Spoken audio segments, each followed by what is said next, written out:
Assalamualaikum warahmatullahi wabarakatuh. Jumpa kembali dengan Banyuwangi Official. Oke, selamat malam semuanya teman-teman ya. Mudah-mudahan sehat selalu. Dan kali ini kita mau nonton lagi, yaitu videonya Opung Pat Pelak membahas tentang Pak Hasto. Oke, bagaimana videonya yang dibawakan oleh Opung Pat Pelak? Tentunya lebih seru dan tambah lucu teman-teman. Oke, lanjut untuk videonya Opung, kita play. Let's go. Kalian pasti menanti-nantikan berita tentang si Hasto kan? Iya kan? Sama kayak semalam juga aku nungguin terus sepanjang hari. Penasaran juga seperti apa sidangnya. Rupanya dari awal sampai akhir ku tonton, satu pun gak ada yang spesial. Gak paten gitu loh. Padahal Hakim Tunggal Jumianto mengatakan, jadikanlah persidangan ini menjadi perdebatan hukum yang berbobot dan juga asik. Kayak mana asik isinya? Cuman pembacaan permohonan. Dari pihak si Hasto, dan itu pun diprotes oleh KPK ya, mengenai permohonan yang diperbaiki 2 kali. Udah itu aja. Tenang aja, masih ada sidang lanjutan. Aduh. Dan tahu nggak kalian ya, di situ kebanyakan ya, karena memang pembacaan permohonan dari pihak Hasto ya, memang itu agendanya ya. Jadi ada beberapa gugatan. Yang pertama itu pihak Hasto menggugat KPK ya dalam penetapannya sebagai tersangka karena apa? Karena ini mengandung unsur politisasi. Karena apa? Karena Hasto waktu zaman Bapak Jokowi selalu kritis terhadap pemerintahan. Lebih tepatnya bukan kritis, nyinyir.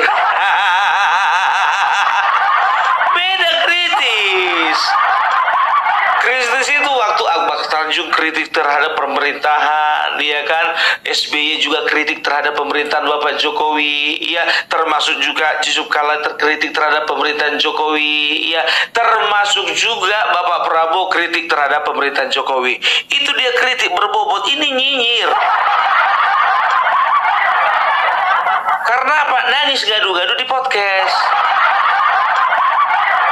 Ya, SBY, Prabowo, Yusuf Kala, dan juga Akbar Tanjung gak pernah nangis-nangis di podcast.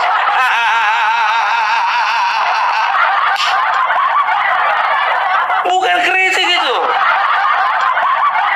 Nyinyir, apa aja dinyinyirin. Jadi sebetulnya di situ pemerintahan, jujur aja, mau gimana pun modelmu, itu gak bel pusing Hasto. Karena nyinyirmu itu nggak ada guna dan nyinyirmu itu nggak dianggap. Jadi kalau dikatakan politisasi oleh karena Hasto sudah kritik terhadap pemerintahan sebelumnya, enggak. Ya, karena apapun yang diucapkan Hasto itu memang memancing keributan gitu loh. Tapi kayaknya untuk negara ini kayaknya nggak terlalu terpengaruh. Enggak.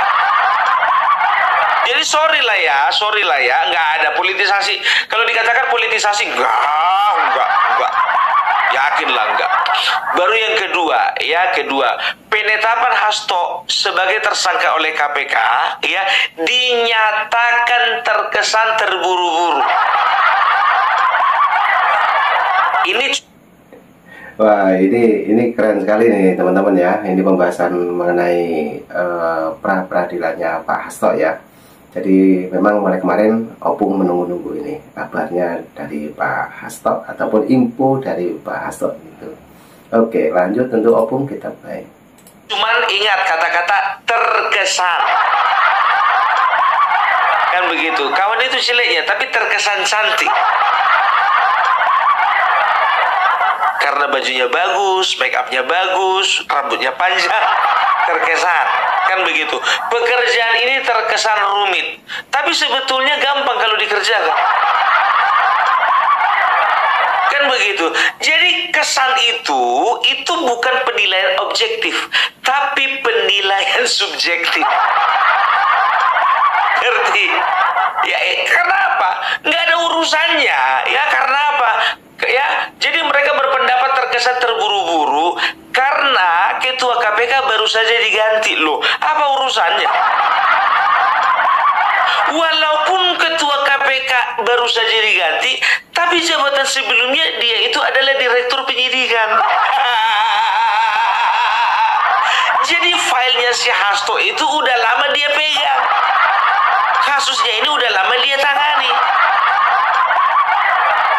Kalaupun contohnya dia baru diangkat, misalnya dia bukan X dari penyidik KPK atau bukan X dari direktur ya penyidikan, ya kan dia kan bisa tanya sama penyidik yang lama. Koordinasi. Enak aja ngomong, terkesan terburu-buru.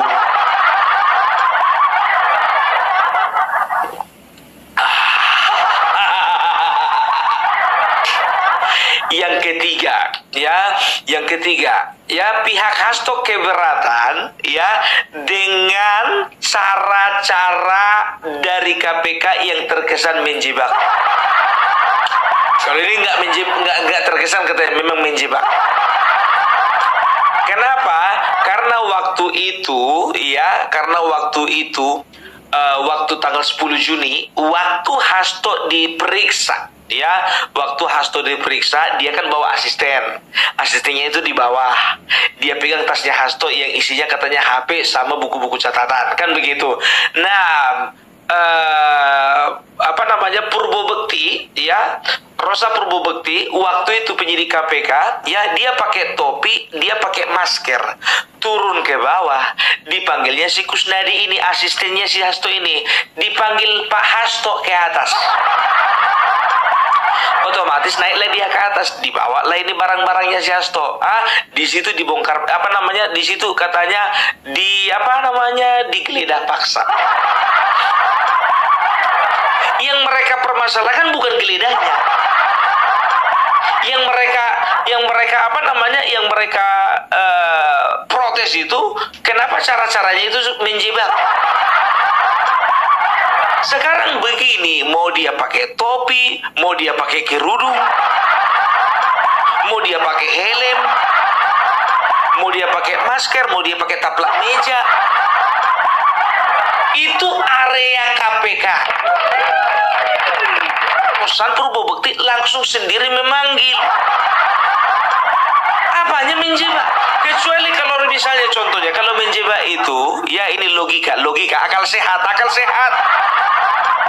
Kalau Rosa Purwobekti, penyidik KPK waktu itu, menyuruh office boy untuk untuk meminta kepada Kusnadi untuk naik ke atas, dipanggil Hasto, baru itu namanya menjebak. Kan begitu. Ini yang dipermasalahkan dia pakai topi, pakai masker. Itu nggak alasan itu, ya kan? Ya kenapa nggak fokusnya kepada penggeledahan? Kan begitu, kan sama kayak polisi contohnya, kalau di kantor polisi, dibawa contohnya, aduh aku susah kali kalau ngasih analogi kayak gini gitu loh, karena mereka kan sangkal semua. Ini ada calon maling nih contoh, ya kan? Polisi sudah menetapkan, menjadikan orang ini DPO kan begitu. Nggak taunya menyerahkan diri. Ini konteks menyerahkan diri gitu kan. Otomatis semua barang-barang yang dibawanya itu mencurigakan. Iya kan gitu. Ini calon napi walaupun bawa pengacara kan begitu, ya kan.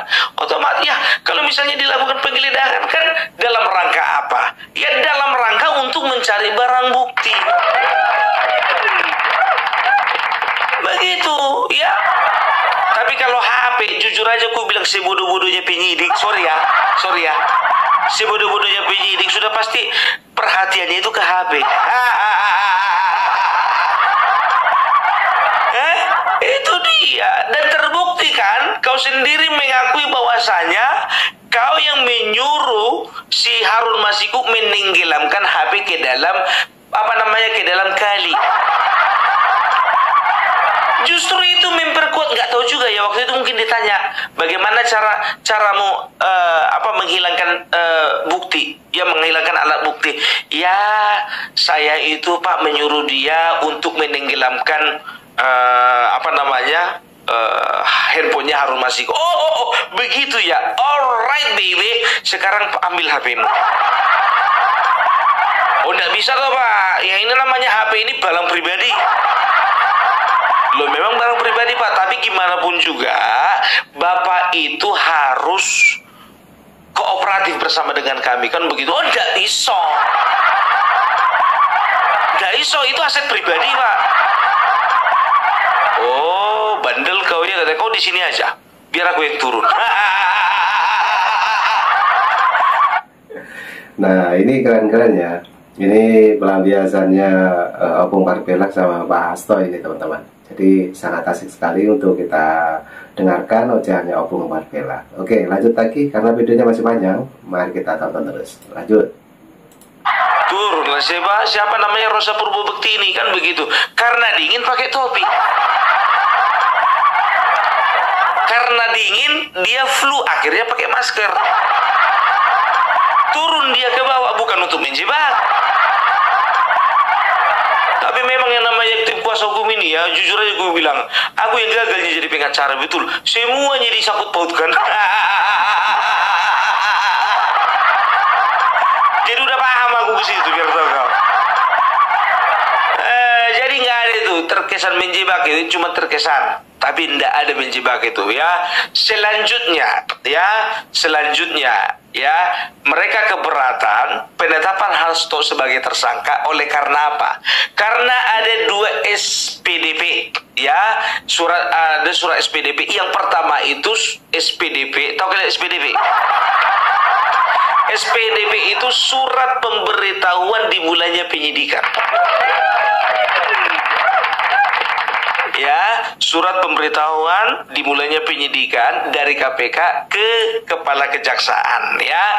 Jadi istilahnya mereka itu untuk melakukan penyidikan mereka koordinasi dulu kepada Kepala Kejaksaan, kan begitu. Nah, yang mereka permasalahkan ya, ada 2 SPDP. SPDP pertama itu SPDP obstruction of justice. Yang kedua terbit juga SPDP mengenai kasus suap. Kan begitu. Sekarang begini, daripada kau repot-repot bingung-bingung ya, kau langsung panggil kejaksaan. Kenapa bisa terbit 2 SPDP? Kenapa fokusnya bukan obstruction of justice? Kenapa jadi kasus penyuapan? Gitu. Nanti terang benderang ini. Kalau memang kejaksaan perlu dipanggil, bakalan dipanggil. Tenang. Belum selesai. Ya, baru berikutnya. Ya. Jadi kalau untuk yang berikutnya ini, yang mereka itu menilai bahwasanya kasus waktu penyidikan itu ya yang dilakukan terhadap si Hasto, katanya tidak ada pertanyaan lain selain menanyakan biodata. Masa sih penyidikan cuma nanya biodata? Bagus lah. Karena memang kan waktu itu kan tidak ada rekaman, tidak ada nggak tahu juga lah ya. Atau memang cuman kadang-kadang kan polisi kan begitu kan. Ya datang contohnya, dia ya misalnya dipanggil masih terduga. Ya kan? Jadi ini ketakutan ini, biar tahu kalian, ketakutan ini ya. Jadi kepolisian kan bukannya bilang apa, dipanggil ke ruang interogasi ya, nggak ada ditanya apa-apa itu. Diam aja. Otomatis itu kena kena mental itu terduga itu. Ya, terduga itu kena mental karena apa? Berarti udah tahu orang ini, kan begitu. Akhirnya ngaku sendiri.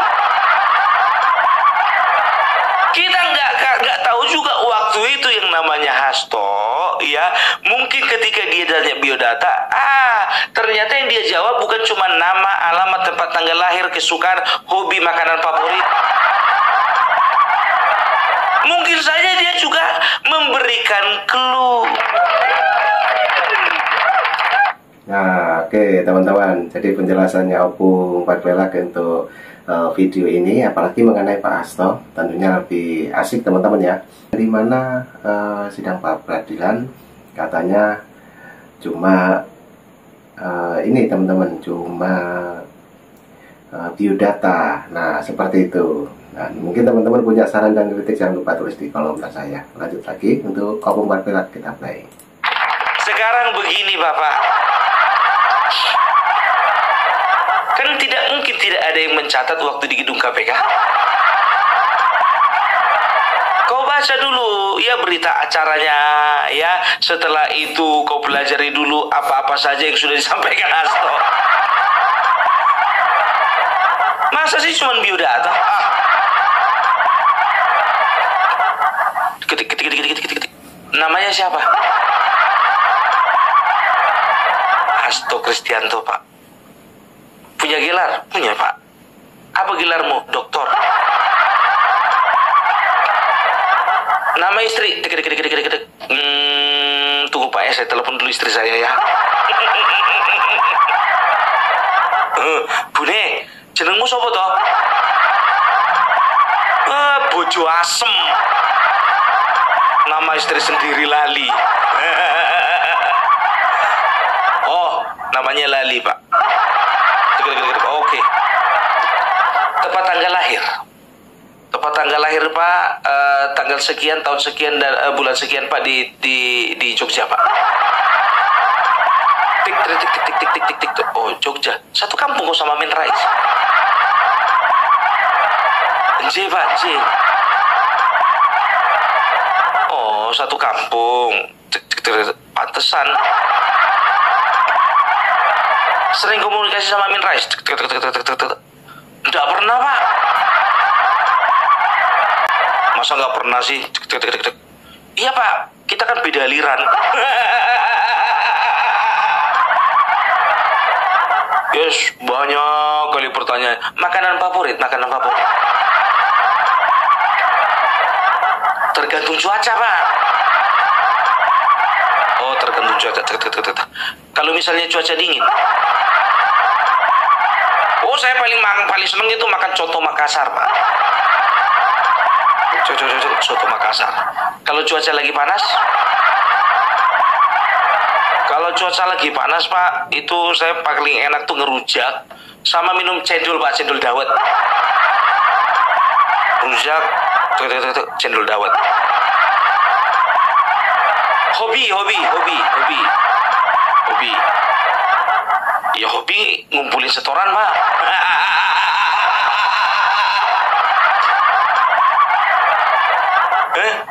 Yakin kalian 4 jam cuma ditanyain biodata? Enggak aja. Kalian kira orang bodoh kami semua?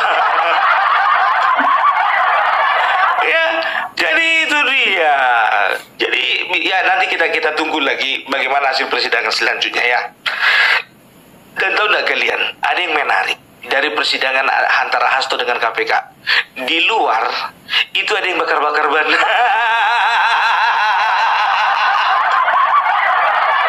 Ada pendemo. Pakai topeng Megawati, pakai topeng Hasto, pakai topeng siapa satu lagi itu Harun Masiku ya. Ya, dari kalau nggak salah itu kayak forum pembela tanah air gitu namanya. Tapi sekarang aku jadi heran. Maksudnya begini, aku jadi tanda tanya kan begitu. Ini masa dari mana? Ini masa yang pro sama orang si Hasto atau yang kontra? Ini agak mencurigakan ini. Karena sudah mulai meresahkan, sudah mulai membakar-bakar bambu dan juga sudah mulai membakar-bakar ban. Tapi untungnya langsung datang polisi, diambil racun api, dimatikan. Berarti kan kecil kali apinya itu. Iya kan, nggak perlu dipanggil pemadam kebakaran. Cuman diambil racun api.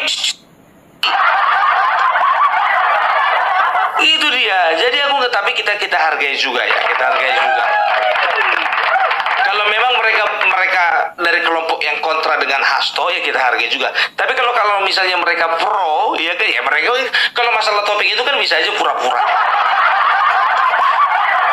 Aku nggak berani lebih lanjut lagi karena apa? Informasinya sedikit. Kan begitu. Tapi itulah kayak sepak bola. Sepak bola itu yang penting kalau di Indonesia itu bukan permainannya, kerusuhannya. Kita nggak tahu juga loh. Ada masa yang lain di sana tinggal telepon. Kan begitu. Koordinasilah sama orang dalam. Bagaimana? Gitu-gitu aja sidangnya. Iyanya masih amannya, masih. Oh ya udah kalau kayak gitu pulanglah kami.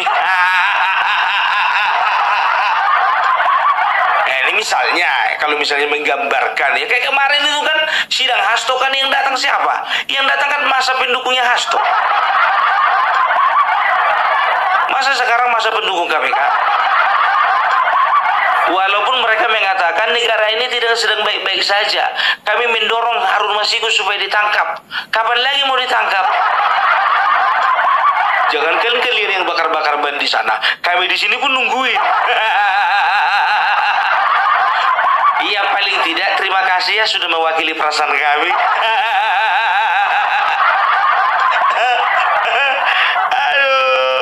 Oke lah kalau kayak gitu ya.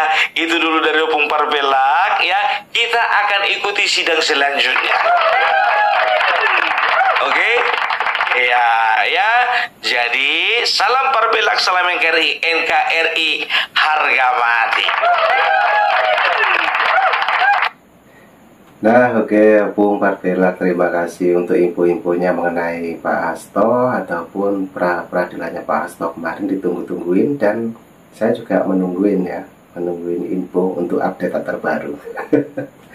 Oke, jadi cukup itu dulu yang kita tonton, obrolannya Opung, juga penjelasannya Opung dengan begitu detail teman-teman ya. Dan mungkin teman-teman penasaran ataupun ingin berkomentar, silakan tulis di kolom komentar saya mengenai video ini. Oke, jadi salam buat keluarga, sehat selalu, jangan lupa banyak spesial. Oke, terima kasih. Assalamualaikum warahmatullahi wabarakatuh. Bye-bye.